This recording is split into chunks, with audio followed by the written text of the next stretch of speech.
Movie की starting में हम देखते हैं एक बहुत बड़े मैंशन को, जहां पर एक बटलर अपने मिस्ट्रेस के पास में जाता है जिसने खुद को रूम के अंदर बंद करके रखा हुआ था। अब वो बटलर उनसे ये बोलता है कि बहुत टाइम हो गया है और उसको कुछ खा लेना चाहिए, लेकिन स्टिल वो गेट को ओपन नहीं करती। तो वो गेट को मास्टर की से ओपन कर देता है, लेकिन वो लेडी यहाँ पर बहुत ही ज्यादा परेशान दिखाई देती है और वो ये बोलती है कि वो अभी ये सब और नहीं करना चाहती और ना ही वो कर सकती है। बटलर उनसे ये बोलता है कि उनको ये करना ही होगा और वो कर सकती है। सभी लोग उसकी हेल्थ से काफी परेशान हैं, लेकिन वो लेडी उसको धक्का देकर रूम से बाहर भाग जाती है और दूसरे रूम के अंदर चली जाती है जहाँ पर एक पियानो रखा हुआ था। अब पूरे मेंशन के अंदर भगदड़ मच जाती है उस लेडी को ढूंढने के लिए, लेकिन वो लेडी उस पियानो की स्ट्रिंग को निकालती है, उसे स्टेयर्स रेलिंग पर बांधती है और अपनी नेक में उस स्ट्रिंग को बांध लेती है। फिर वो फर्स्ट फ्लोर पर थी और अब अपने हाथों से एक स्टैचू को पकड़ती है और सब लोग उसे रुकने के लिए बोल रहे थे, लेकिन वो सबकी बातों को अनसुना कर देती है और ये कहती है कि ये सब उसके साथ ही खत्म हो जाएगा और वो नीचे जंप कर देती है, जिससे उसके गले में बंधी हुई स्ट्रिंग और हाथों के स्टैचू के बोझ से उसका सर उसकी बॉडी से कट कर अलग हो जाता है और वो मारी जाती है।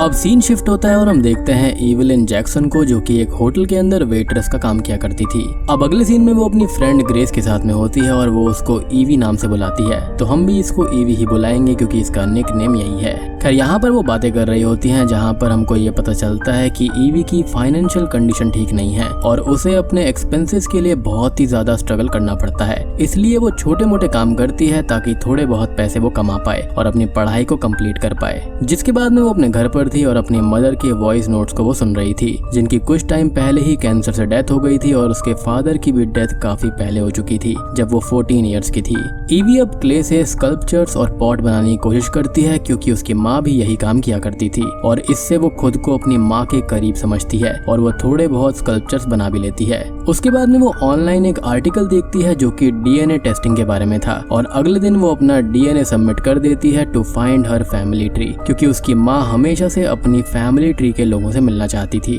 खैर अगले सीन में वो ग्रेस के साथ में होती है और डीएनए टेस्टिंग के रिजल्ट्स आ गए थे, जिनसे उनका एक कजन शो होता है जो कि ओलिवर नाम का कोई पर्सन था और वो उसे मिलने के लिए इनवाइट भी करता है। अब ग्रेस उससे बोलती है कि वो उससे मिलने ना जाए, लेकिन वो ये कहती है कि वो उसकी ही फैमिली ट्री का है और उसका कजन है, तो कोई भी डरने जैसी बात नहीं है और वो ओलिवर को रिप्लाई करके मिलने के लिए एग्री हो जाती है। अगले सीन में वो एक रेस्टोरेंट में ओलिवर से मिलती है जो उससे मिलकर काफी खुश होता है। अब ओलिवर उससे उसकी फैमिली रिलेशनशिप के बारे में पूछता है और वो बताती है कि वो सिंगल है और उसके पेरेंट्स की डेथ हो चुकी है और उसकी मदर का सपना था अपनी फैमिली के बाकी लोगों से मिलने का, जो कि पूरा नहीं हो पाया, इसलिए वो अपनी फैमिली को एक्सप्लोर करना चाहती है। ओलिवर उसको बताता है कि 1925 में ईवी की ग्रेट ग्रैंड मदर एमेलिन का अफेयर हो गया था एक ब्लैक फुटमैन के साथ में और ये बात उसके होने वाले हस्बैंड को भी नहीं पता थी और उनका एक बच्चा हुआ और फिर चीजें बिगड़ने लगी, तो वो फुटमैन अपने बच्चे को बचाने के लिए उसको लेकर वहां से निकल गया और एमेलिन वहीं पर रही क्योंकि उसके हालात ऐसे थे कि वो वहां से नहीं जा सकती थी। अब यहाँ आकर उस फुटमैन ने अपनी बच्ची को पाला पोसा और वो फुटमैन ईवी का ग्रैंडफादर है। हालांकि उनके बारे में अलेक्जेंडर फैमिली में सबको पता है और ईवी के बारे में भी सब जानते हैं और उससे मिलने के लिए सभी बेताब हैं, यानी कि ईवी के अंदर 50% जेनेटिक्स जो है ना वो अलेक्जेंडर फैमिली के हैं। खैर आगे वो ये बोलता है कि उसके कजन मार्टिन की शादी है सिसिल दे विले नाम की एक लड़की से और ईवी को शादी में आना चाहिए जो कि इंग्लिश कंट्री साइड में हो रही है और वहाँ पर सभी लोग उससे मिलकर बहुत खुश होंगे। वो ये कहती है कि वो अभी ये सब अफोर्ड नहीं कर पाएगी और वो नहीं आ सकती और ओलिवर उसको मनाने लगता है और ये कहता है कि सारे के सारे ट्रेवल एक्सपेंसेस वही देख लेगा और ईवी को आना चाहिए क्योंकि उसकी मदर अब उसके साथ नहीं है और उसकी एक फैमिली उसको मिल चुकी है जिससे उसको मिलना चाहिए और ओलिवर के इतनी बार मनाने पर वो मान जाती है। फिलहाल वो न्यूयॉर्क के अंदर थी और वो उसके बाद में इंग्लैंड पहुंच जाती है, वो भी फर्स्ट क्लास से, और वहां पर ओलिवर उसको एयरपोर्ट पर रिसीव करने आता है।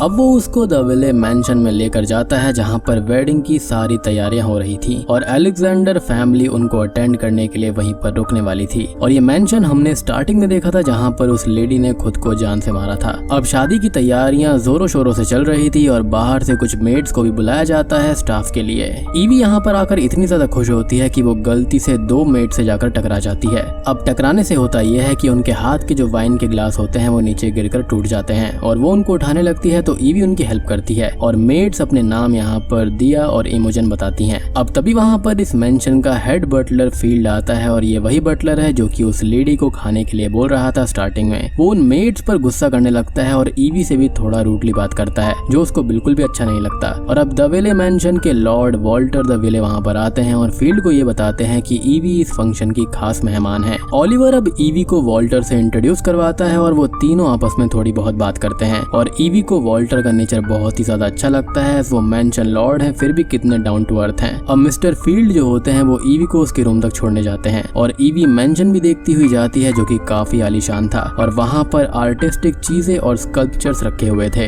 अब ईवी वहाँ पर अपनी मेड मिसेस स्विफ्ट से मिलती है जो कि ईवी का ख्याल रखने वाली थी और उसको ही असिस्ट करने वाली थी जब तक वो यहाँ पर रुकेगी। अब अपना रूम देखकर ईवी काफी खुश हो जाती है क्योंकि ये बहुत ही बड़ा था और वो विंडो को देखती है तो वहाँ पर लगी हुई रेलिंग जो थी ना वो वहाँ पर नुकीली थी जिस पर स्विफ्ट ये बताती हैं कि यहाँ पर श्राइक्स पाई जाती हैं जिनको बुचर बर्ड्स भी कहा जाता है और ये इंसानों को नुकसान पहुंचा सकती हैं और इसलिए ही यहाँ पर ये नुकीली रेलिंग लगाई गई हैं। बेसिकली ये इन श्राइक्स को रोकने के लिए था। अब ईवी वॉल पर एक लेडी की फोटो देखती है और ये लेडी वही थी जिसको हमने मूवी की स्टार्टिंग में खुद को मारते हुए देखा था और मिसेस स्विफ्ट ये बताती हैं कि ये इस घर की फॉर्मल लेडी हैं जिनकी कुछ टाइम पहले ही डेथ हो गई है और वो एक बहुत ही अच्छी लेडी थी। अब मिसेस स्विफ्ट उस लेडी के बारे में बताते हुए काफी इमोशनल हो जाती है और ईवी उसको संभालती है। रात को वो अपने रूम में आराम कर रही थी और ग्रेस से बात कर रही होती है और वॉल्टर वहाँ पर आ जाता है। वो उससे सुबह फील्ड की गलती के लिए माफी मांगता है और उससे थोड़ी बहुत बात करके वहाँ से चला जाता है और अब ईवी उससे और भी ज्यादा इम्प्रेस्ड होने लगती है।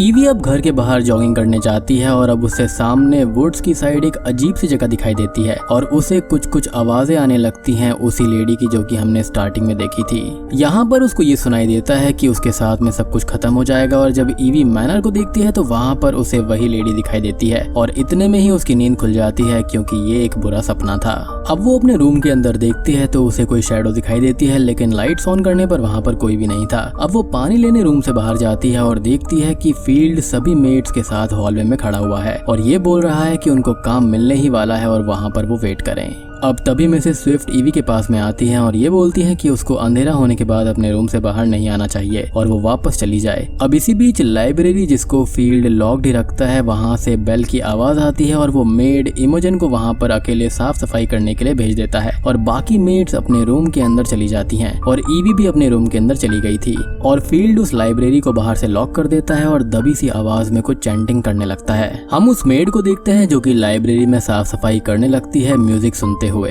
और हम एज अ व्यूअर उसके आसपास किसी को घूमते हुए देख पाते हैं। अब वहाँ की कैंडल्स अपने आप बुझ जाती हैं और वो उन्हें फिर से लाइट अप करती है तो वहाँ पर म्यूजिक प्ले होने लगता है और वो ये देखती है कि सामने चेयर पर कोई बैठा हुआ है और यहाँ पर पहले कोई नहीं था। वो इससे डर जाती है और अब अपने ऊपर देखती है तो वहाँ पर कोई मॉन्स्टरस क्रीचर था और तभी उसको कोई क्रीचर कहीं पर खींच लेता है और एक फीमेल हैंड म्यूजिक ऑफ करती हुई हमको दिखाई देती है। अगले दिन ईवी अपनी फैमिली यानी कि अलेक्जेंडर फैमिली में सबसे मिलती है जो कि उसके आने से काफी खुश थे और उनकी खुशी का रीजन ये भी था कि ईवी उनकी फैमिली की एक ही लड़की बाकी थी यानी कि यहाँ पर बाकी सभी लड़के हैं उसके कजन्स हैं। अलेक्जेंडर फैमिली के ओल्डेस्ट अंकल और बाकी लोग उसको ग्रीट करते हैं और वो भी इससे काफी खुश होती है और सबको थैंक्स करते हुए ये बोलती है कि अभी तक उसके पेरेंट्स और वो अकेले ही थे लेकिन अब उसे अपनी फैमिली मिल गई है जिससे वो बहुत ही ज्यादा खुश और खुद को फॉर्चुनेट फील कर रही है। वो ओलिवर से बात करने लगती है और वो ये बोलता है कि वॉल्टर ईवी से काफी इम्प्रेस्ड लग रहा है जो कि ईवी को काफी अच्छा लगता है। तभी हम देखते हैं मेड दिया के साथ में किसी और मेड को जिनके पास में फील्ड आता है और उनसे कहता है कि उनको बेसमेंट से ओल्ड वाइन की बोतल लानी होगी जिस पर दिया ये बोलती है कि ये काम उनका नहीं है और फील्ड ये बोलता है कि उसने ग्लास तोड़कर गलती करी थी तो अब उसको ही जाना होगा। वो दोनों मेड्स नीचे बेसमेंट के अंदर चली जाती हैं वाइन बोतल लेने के लिए और फील्ड फिर से डोर को लॉक करके फिर से कुछ चैंटिंग करके वहाँ से चला जाता है और यहाँ पर दूसरी मेड दिया के साथ में थोड़ी मस्ती करने लगती है। दिया को बोतल मिल जाती है और वो उसे निकालने लगती है लेकिन तभी उसका हाथ कोई पकड़ लेता है और वो डर कर अपना हाथ निकालने की कोशिश करती है और अब दूसरी मेड अपने पीछे किसी को खड़ा हुआ पाती है और उसका हल्का सा चेहरा हम देख पाते हैं जो कि कोई डरावनी सी लेडी थी और वो उस मेड की नेक को ब्रेक करके उसको खींच लेती है। इधर दिया ये देखकर काफी डर जाती है और पीछे हटने लगती है और उसे अपने पीछे कोई मॉन्स्टरस पर्सन मिलता है और वो उसको पकड़ लेता है। यानी कि इस घर के अंदर एक मॉन्स्टर नहीं है बल्कि कई सारे क्रीचर्स वगैरह हैं जिनके बारे में हमको थोड़ी देर में पता चल जाएगा।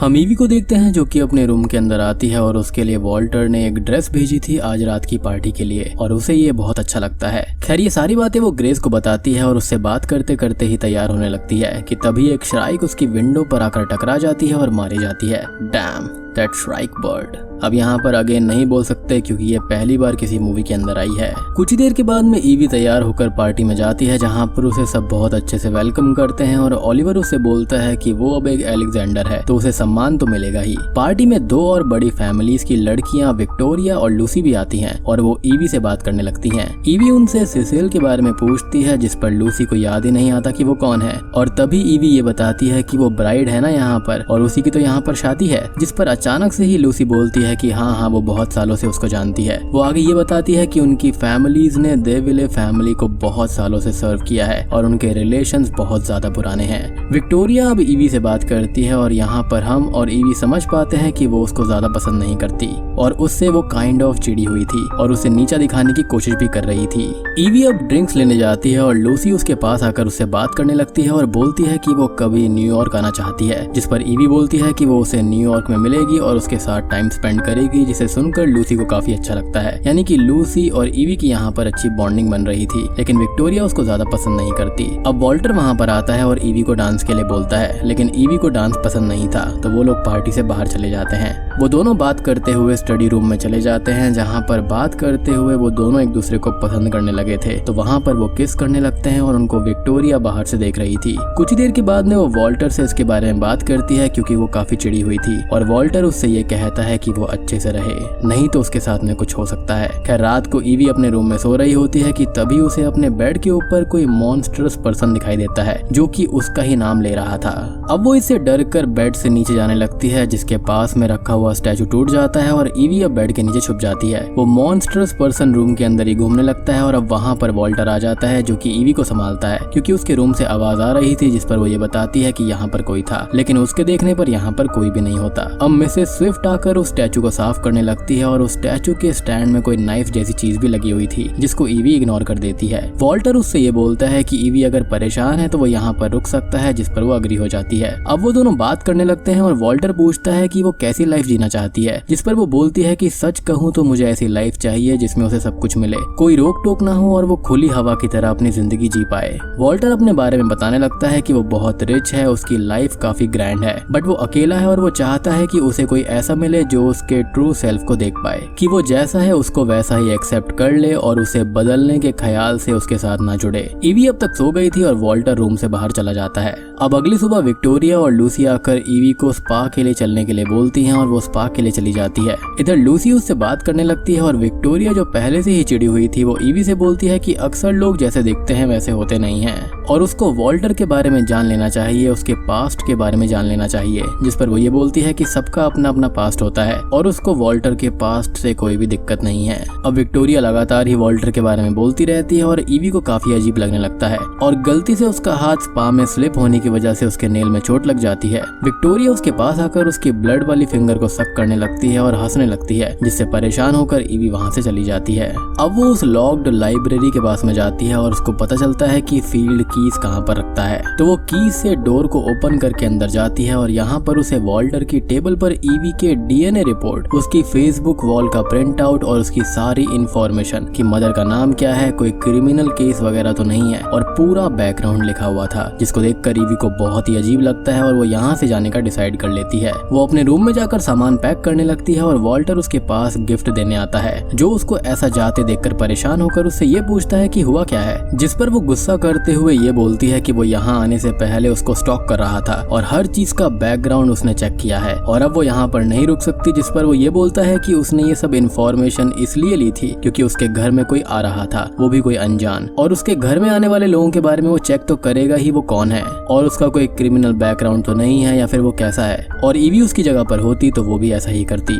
और उसको टेक्नोलॉजी की ज्यादा नॉलेज नहीं है, तो इसलिए उसने फेसबुक वॉल और बाकी चीजों का प्रिंट आउट ओलिवर से मंगवाया था। अब वो आगे ये कहता है कि वो ईवी को चाहता है और ईवी भी सेम ऐसा ही फील करती थी, जिसके बाद में वो इंटीमेट होने लगते हैं। अब बाद में वो उससे शादी के लिए पूछता है, जिस पर वो एग्री हो जाती है और वो ये भी कहता है कि वो अभी शादी कर सकते हैं क्योंकि उनकी फैमिलीज यहाँ पर हैं। ईवी यहाँ पर एग्री भी हो जाती है क्योंकि वो जानती थी कि शायद से वो मजाक कर रहा है। यहाँ पर वो शादी के लिए तो तैयार थी, लेकिन अभी शादी वाली बात के बारे में उसको ऐसा लग रहा था कि वो मजाक कर रहे हैं। अब अगला सीन डिनर टेबल का होता है, जहाँ पर सारी की सारी फैमिलीज बैठी हुई थी और ईवी वॉल्टर के साथ में बैठती है। वॉल्टर वहाँ पर तीनों फैमिलीज को ग्रीट करता है, यानी कि लूसी की फैमिली, विक्टोरिया की फैमिली और ईवी की फैमिली यानी कि अलेक्जेंडर्स को। और ईवी उससे पूछती है कि ब्राइड एंड ग्रूम कहाँ पर है। और अब तभी वॉल्टर सबसे शॉकिंग बात बोलता है कि उनकी फैमिलीज जनरेशन से एक दूसरे के साथ हैं, एक अलायंस में हैं। लेकिन इस टेबल से कोई मिसिंग था, जिससे उनके बीच का ये बॉन्ड और अलायंस टूट गया था, जो कि वापस से बन जाएगा जब वो और ईवी अलेक्जेंडर शादी कर लेंगे। जिसको सुनकर सभी बहुत खुश होते हैं और क्लैप करने लगते हैं। लेकिन ईवी शॉक्ड हो जाती है क्योंकि उसने पहली वाली बात मजाक समझी थी, यानी कि यहाँ पर किसी की भी शादी नहीं हो रही थी। यहाँ पर ये सारा का सारा प्लान ईवी से शादी करने का था, वो भी वॉल्टर का। साथ ही साथ ये तीनों फैमिलीज इसमें मिली हुई थी, जिसका रीजन हम थोड़ी देर में जानेंगे। अब तभी वॉल्टर ऑर्डर देता है और फील्ड वहाँ पर खड़ी हुई मेड का गला काट देता है। जी हाँ, और उसके खून को एक बोल में निकाल लेता है, जिसे देखकर ईवी बहुत डर जाती है और शॉक्ड हो जाती है। वॉल्टर आगे बोलता है कि इन तीनों फैमिली से उसे 3 वाइफ मिली हैं, मतलब कि पर वाइफ ईच फैमिली। और शादियों के बदले में उसने उन लोगों को सेफ्टी और प्रॉस्पेरिटी दी है। और जब एमिलिन ने उसको छोड़कर खुद को खत्म कर लिया, तब ये अलायंस टूट गया था, लेकिन अब वो फिर से बन जाएगा। और यहाँ पर हमको ये पता चलता है कि जिस लेडी को हमने मूवी की स्टार्टिंग में देखा था, वो कोई और नहीं बल्कि ईवी की ग्रेट ग्रैंड मदर थी। और उसकी कुछ दिन पहले ही डेथ हुई थी, लेकिन वो इतनी यंग कैसे हो सकती है? तो इसका जवाब ये है कि वॉल्टर असल में कई सौ सालों से इस दुनिया में है और ये तीनों फैमिलीज उसको सर्व कर रही हैं अपनी बेटियों की शादी उससे करवाकर। लेकिन असल में वॉल्टर है कौन, तो वो आगे हमको उसके ही मुंह से पता चल जाएगा।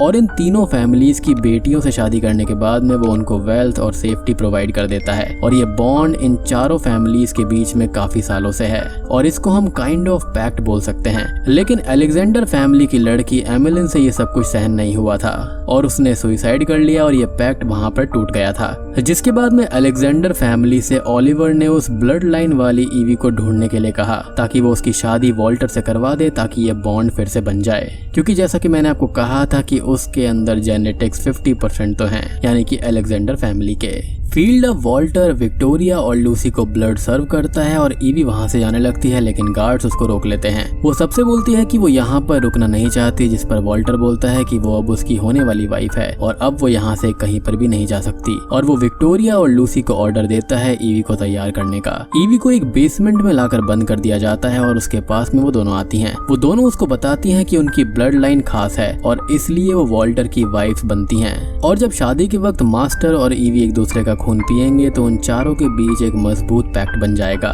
जहां पर ईवी को मिलेगा मास्टर वॉल्टर की पावर्स का एक छोटा सा हिस्सा, जिसके अंदर सुपर स्ट्रेंथ, स्ट्रॉन्ग एपेटाइट और इमॉर्टैलिटी भी शामिल होगी। लेकिन एक कंडीशन पर कि जब तक मास्टर जिंदा रहेंगे उनके पास पावर्स रहेंगी और उसके मरने पर पावर्स और इमॉर्टैलिटी भी खत्म हो जाएगी और मास्टर को ईवी के ब्लड से मिलेगी इमॉर्टैलिटी। और जब तक वो जिंदा रहेंगे वो लोग भी जिंदा रहेंगी और पावरफुल रहेंगी। हमको अब ये भी पता चलता है कि विक्टोरिया 500 साल की है और लूसी 100 साल के आसपास की है। विक्टोरिया बोलती है कि एमिलिन पागल थी जो उसने ये सब छोड़ दिया और साथ ही साथ विक्टोरिया ही ईवी के रूम में उस दिन उसको डराने गई थी और मस्ती करने गई थी, यानी कि जब वो बेड के नीचे छिप गई थी तो वहाँ पर कोई और नहीं बल्कि विक्टोरिया थी। अब यहाँ पर उन लोगों ने दिया को बांध कर रखा था और विक्टोरिया उसका ब्लड पीने जाती है और ईवी उसको रोकती है। वो उनसे ये कहती है कि वो दिया को छोड़ दें और वो शादी करने के लिए तैयार है। जिसके बाद में वो लोग वहाँ पर एक रखे हुए कॉफिन में ईवी को बंद करके चली जाती हैं। अगले दिन ईवी पूरी कोशिश कर रही थी आजाद होने की और तभी वहाँ पर मिसेस स्विफ्ट आ जाती हैं, जिसके बाद में वो ईवी की भागने में मदद करती है। वो ये बोलती है कि एमिलिन उसकी बहुत अच्छी दोस्त थी और उसने हमेशा सब ठीक करने की कोशिश करी,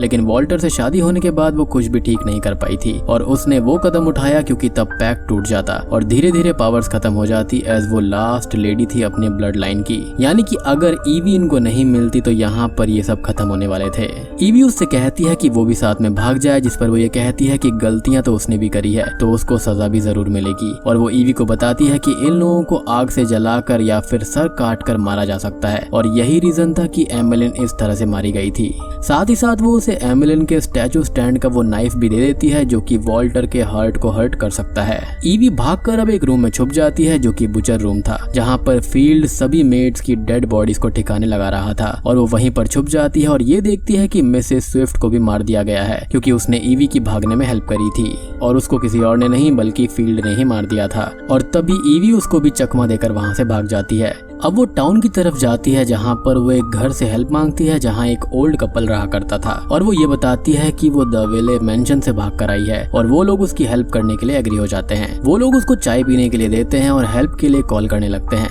लेकिन उसकी नजर वहाँ पर रखी हुई एक फोटो पर पड़ जाती है जो कि द विले स्टाफ की थी और वहाँ पर वो कुछ और नहीं बल्कि अलेक्जेंडर फैमिली के ही नौकर थे, यानी कि एक्स सर्वेंट्स थे और वो आज भी उनके लिए लॉयल हैं। अब वो उस फोटो को देखकर समझ जाती है कि ये लोग वॉल्टर के ही लोग हैं और वो उसे उसके हवाले करने वाले हैं। वो चाय हस्बैंड के ऊपर फेंक कर भागने की कोशिश करती है लेकिन वाइफ उसके सर पर कुछ मारकर बेहोश कर देती है। होश आने पर ईवी वॉल्टर के रूम में थी जहाँ पर उसने एक मेड को रखा हुआ था खुद के ब्लड पीने के लिए। ईवी उससे ये पूछती है कि आखिर वो है कौन, जिस पर वो ये कहता है कि उसके कई नाम हैं और उसे लोग अलग अलग नामों से जानते हैं, जिनमें सबसे खास नाम है son of the dragon means the Dracula. जी हाँ, वो एक ड्रैकुला है। वो ईवी से बोलता है कि वो उसे सब कुछ दे रहा है और वो चुपचाप एक्सेप्ट कर ले और वो यही तो चाहती थी, लेकिन वो इसके लिए एग्री नहीं होती। अब अगले सीन में जबरदस्ती उसकी शादी वॉल्टर से कराई जाती है और यहाँ पर दिया को भी बांध कर रखा हुआ था उसका ब्लड पीने के लिए और ईवी शादी के लिए हाँ कर देती है और उसके दिमाग में एमिलिन की बातें चलने लगती हैं कि ये सब यहीं पर खत्म होगा और बाकी भी बातें वहाँ पर आती हैं और वॉल्टर रिचुअल के पहले स्टेप में उसे अपना ब्लड ऑफर करता है जिसे वो पी लेती है, जिससे उसे वॉल्टर की सारी पावर्स मिल जाती हैं कुछ हद तक और वो भी एक वैम्पायर बन जाती है जिसके फैंग्स और नील्स वगैरह बड़े बड़े हो जाते हैं। वो अब दिया के पास में जाती है उसका खून पीने के लिए, लेकिन वो दिया को आजाद कर देती है और वहाँ पर रखी हुई कैंडल्स को सब जगह फेंक देती है जिससे कि वहाँ पर आग लग जाती है और वो उस नाइफ से वॉल्टर के हार्ट में स्टैब कर देती है और अभी पैक्ट यहाँ पर टूटा ही हुआ था। मीन्स वॉल्टर को पूरी इमॉर्टैलिटी तब मिलती जब वो ईवी का ब्लड पीता और रिचुअल कंप्लीट होता, यानी कि यहाँ पर ईवी ने धोखा दिया और अभी उसने ब्लड तो पिया ही नहीं था तो वो अपने ओल्ड फॉर्म में आ जाता है और मरने लगता है, जिससे विक्टोरिया और लूसी बहुत दुखी होकर रोने लगती हैं और विक्टोरिया उसके पीछे आती है और उस पर अटैक करने लगती है, लेकिन लूसी वहाँ पर आकर उसको रोकती है और ये कहती है कि बस अब बहुत हो गया। उसे भी ये सब बिल्कुल पसंद नहीं है और लड़ते हुए एक स्टैचू का स्पेयर दोनों के अंदर ही स्टैब हो जाता है और अब वो इमॉर्टल तो थी नहीं तो वो वहीं पर मारी जाती हैं और धूल बनकर राख हो जाती हैं।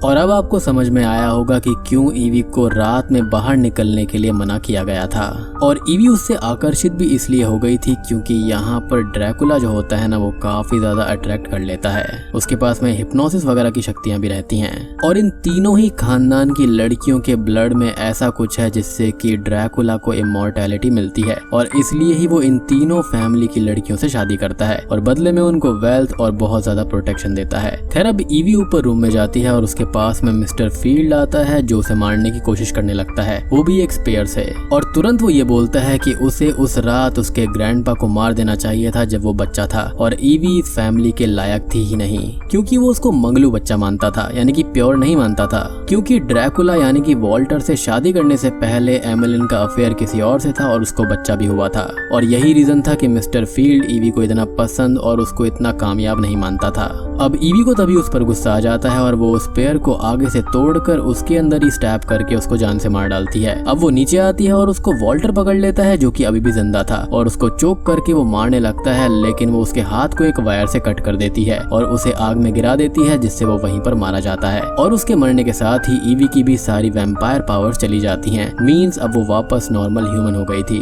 पूरा मेंशन आग से जल जाता है और ईवी वहां से निकल जाती है। अब मूवी के एंडिंग सीन में हम ओलिवर को देखते हैं जो कि उस दिन बच गया था और अपने ऑफिस आता है जिस पर ईवी नजर रख रही थी, वो भी अपनी फ्रेंड ग्रेस के साथ मिलकर, यानी कि उसने उसको सब कुछ बता दिया था और वो दोनों अब उसको सबक सिखाने के लिए उसके ऑफिस जाती हैं तो उसने ही ईवी के के साथ ये सब कुछ शुरू करवाया था। मूवी यहीं पर खत्म हो जाती है। तो दोस्तों ये थी द इनविटेशन मूवी की कहानी। उम्मीद करता हूँ कि आपको ये ओके लगी होगी, क्योंकि पर्सनली मुझको ये मूवी काफी स्ट्रेट फॉरवर्ड लगी है। क्योंकि ये जो मूवी है वो एक और टेक है novel Dracula by Bram Stoker का। अब इस नोवेल के ऊपर ऑलरेडी काफी सारी मूवीज और सीरीज बन चुकी हैं, और सीरीज तो यहाँ पर नेटफ्लिक्स के ऊपर ऑलरेडी आ चुकी है। तो मुझे लगता है कि यहाँ पर ना ये मूवी थोड़ी सी अंडरवेलमिंग टाइप की थी। अब देखो इस मूवी का ओरिजिनल टाइटल द ब्राइड रखा जाना था, लेकिन हुआ ये था कि सैम रैमी ने इस मूवी को छोड़ दिया था, यानी कि कुछ टाइम इश्यूज वगैरह हो गए थे, जिसके बाद में इसको नए डायरेक्टर ने डायरेक्ट किया है और इसलिए इसका नाम द इनविटेशन पड़ा है। और इस टाइप की जो हॉरर मूवीज होती है उनको डार्क फैंटेसी कहा जाता है। तो देखा जाए तो इस मूवी के अंदर ना ड्रैकुला की कहानी से ज्यादा यहाँ पर ईवी की कहानी के ऊपर फोकस करा गया है, जो कि मेरे ख्याल से कुछ लोगों को अच्छा लग भी सकता है, कुछ को नहीं भी लग सकता। और क्रिटिक्स की तरफ से भी इसको मिक्स्ड रिव्यूज ही मिले हैं। तो पर्सनली मुझको तो ये मूवी ठीक ठाक लगी। यहाँ पर कोई बहुत ही बढ़िया नहीं थी और बहुत बेकार भी नहीं थी, यानी कि ये मूवी वन टाइम वॉचेबल तो है और इसके विजुअल्स वगैरह जो हैं वो ठीक हैं। तो उम्मीद करता हूँ कि आपको ये एक्सप्लेनेशन पसंद आई होगी। पसंद आई है तो वीडियो को लाइक कर देना, चैनल पर नए हैं तो सब्सक्राइब कर लीजिए।